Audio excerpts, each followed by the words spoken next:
Well, hi guys, it's that time. It's our Bible teaching snippet of the day. Well, I want to talk to you a little more about my trip to Israel over the last week or so. I was there for about 10 days. Yesterday, I talked to you about the city of Magdala, and I want to talk to you a little bit more about that. The T-shirt that I have on, I bought there because this is the first time I've been to this site. I've been to Israel 2 other times, but they just found the ruins of the city of Magdala back in 2009.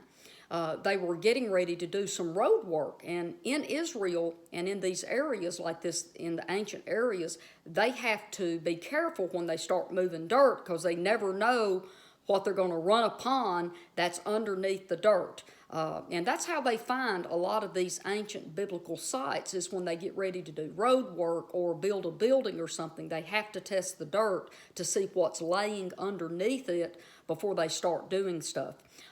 Many times, though, like in the cities, like in Jerusalem, what they'll do is they've already built a new city on top of it. And then they get to exploring and going down under, and there's 2 and 3 layers underneath the current city. Now, the reason that they would build cities on top of cities, guys, is because the cities would be located where there was a water source, right? So if a city was ruined, it might lay there for several years, anywhere from 10, 20, or even 100 years. But as the dirt, the wind and rain and everything would pretty much cover up the city, they would just go in and build another city on top of the city.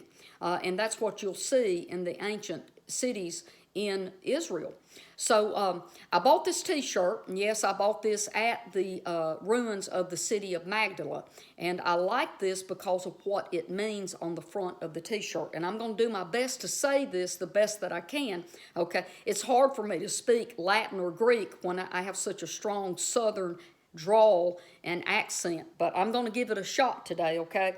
And what's on here is DUC space IN space ALTUM. And basically it's Duke in Altum. And what that means is to draw out into the deep. And sometimes it's just simply draw into the deep. And we see Jesus saying this to the disciples in Luke chapter 5, verse 4. And he says, go out into the deep and draw your nets. So draw into the deep is what it means. So with that said, now the next thing I want to do is while I'm talking to you again about the ruins of the city of Magdala, let me explain a little bit about that. Now, Magdala is not Mary Magdalene's last name, okay? In those days, they didn't use last names. What they would do is attach the city that the person was born and raised in or where they were from to their name. For instance, Mary Magdala means that it is a woman named Mary from the city of Magdala, right? Just like Judas Iscariot, his last name is not Iscariot. It's Judas from the city called Iscariot, okay? And just like with Jesus, you know, Jesus of Nazareth, okay? That means that Jesus was from the city of Nazareth. Now, something interesting about Judas Iscariot, did you know he is the one of the 12 disciples that wasn't from the Galilean area? All the other 11 were considered Galileans because they were from that local area. But Judas was from a city called Iscariot. Now, Judas Iscariot was actually the money bag holder. He was trained as a military soldier, and he carried the money bag to protect it. Now, think about this. Matthew or Levi was actually a tax collector, so he was more like an accountant and a person who would keep the books and count money and all of that. But he's not the guy that was over the money bag that traveled with Jesus and his disciples. Instead, it was Judas Iscariot because he had military training. Now, I want to talk to you a little bit about Mary Magdala, Mary, the woman from the city of Magdala. We get a lot of wrong understanding through we have it really bad in the United States. You know, I've heard so many sermons about Mary Magdalene and Jesus cast out 12 demons from her. And yes, he did set her free from 12 demonic spirits. But here's the other part that I hear from the pulpit, which is not true, that Mary was a prostitute or a loose woman and she was living a habitually sinful life. And there is nothing in any of the Gospels, the four Gospels, that say that she was a sinful woman or that she was a loose woman, and surely not a prostitute. Mary of Magdala was a very wealthy woman, and it tells us in Luke chapter 8 that she took of her own wealth or her own money to give into Jesus' ministry to help him financially. Now, I can also tell you that out of the other, what we would call apocrypha, writings that are not inside our 66 book Bible, some of those writings that I've read, I have till today found anything that implies that Mary was a loose woman, a prostitute, any of that stuff, okay? In fact, what I have read, she was a well-respected woman from the city of Magdala, okay? Now, here's something that I wanted to share with you as well about Mary. Did you know she is a Jewish woman, okay? And, you know, for some reason we think women could walk around and be tramps and prostitutes and loose women and get away with it, just like the woman at the well. I've heard from the pulpit about her being a whore. And guys, people could not openly live that way in that day.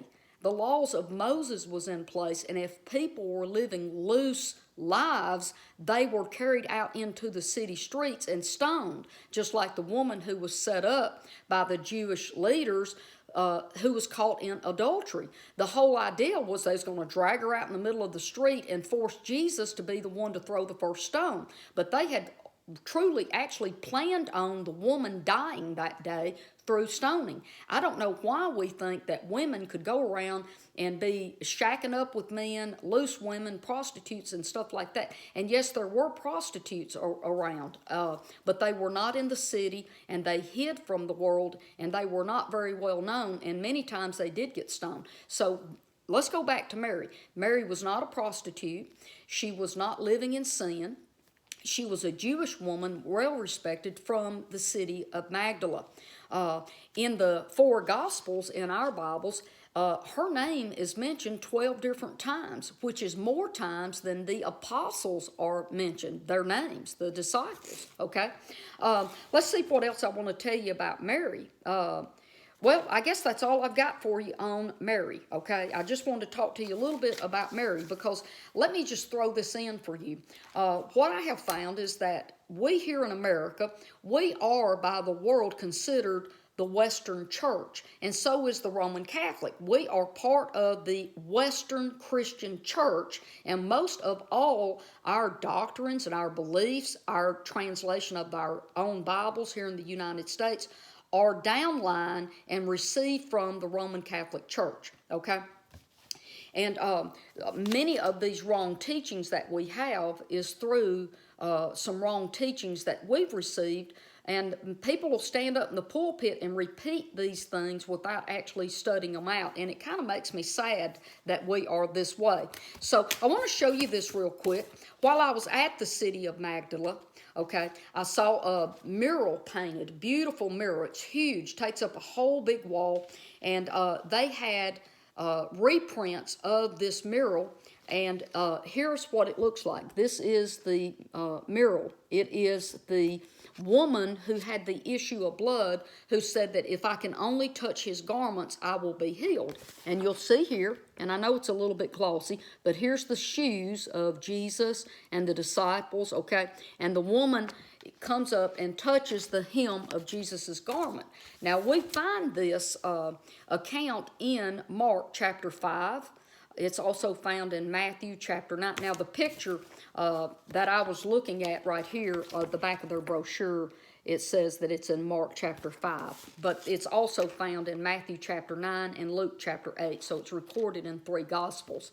What is very interesting is that, Jesus is asked by the Jewish synagogue leader to come and heal his daughter, Jairus. And because she's 12 years old and she's dying. And as Jesus is going with the man to lay hands on the little girl to heal her.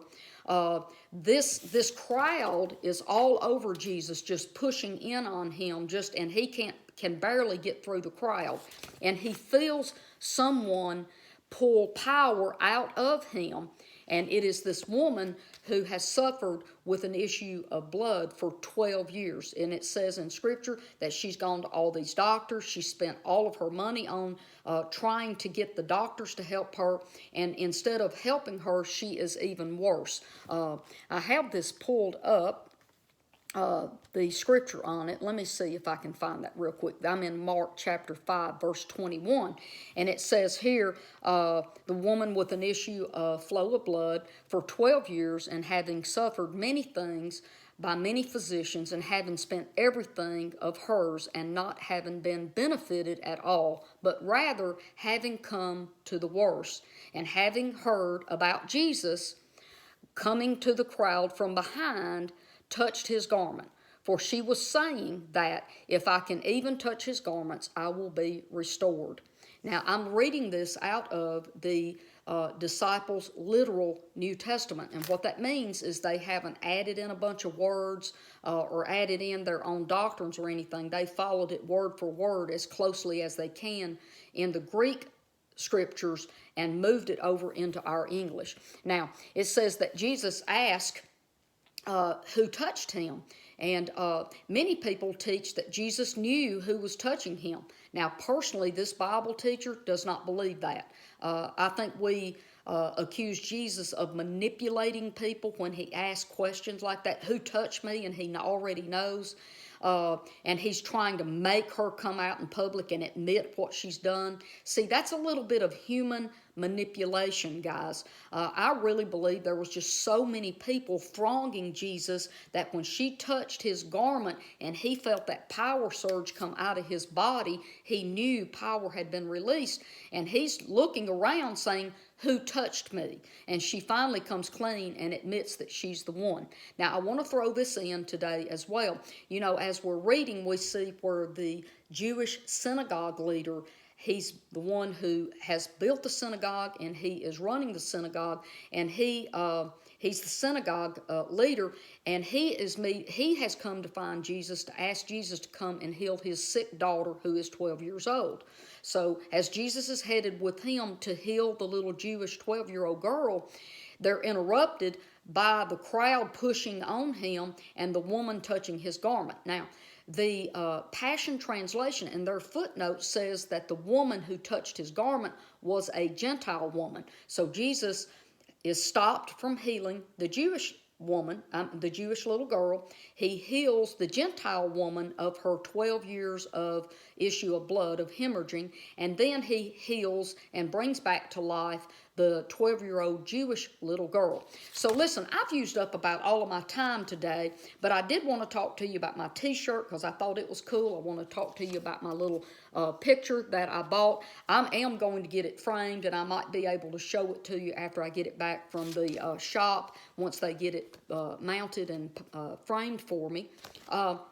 And I wanted to talk to you a little bit about this Mary Magdalene and maybe clear up some misunderstandings that we have been taught in church about who she is. And actually, to tell you, let me throw this in before I sign off.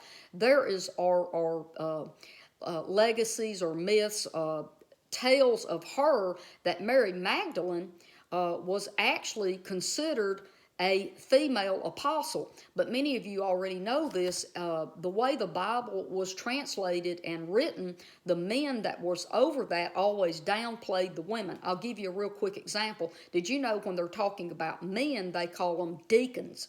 But when it's a woman's name, they call her a servant. But it's the exact same Greek word, deacon and servant.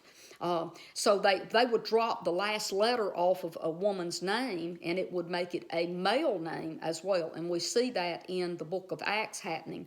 many times. So women were always downplayed, but there are writings out there that insinuate that Mary of the city of Magdala was actually a female disciple. Let's remember, she saw Jesus be beaten, crucified, and was there when he was resurrected. And many of the outside of the Bible documents talk about that she went out and was actually one of the female apostles. Well, I'm going to sign off. I love you, and I'm going to see you here tomorrow. Bye-bye.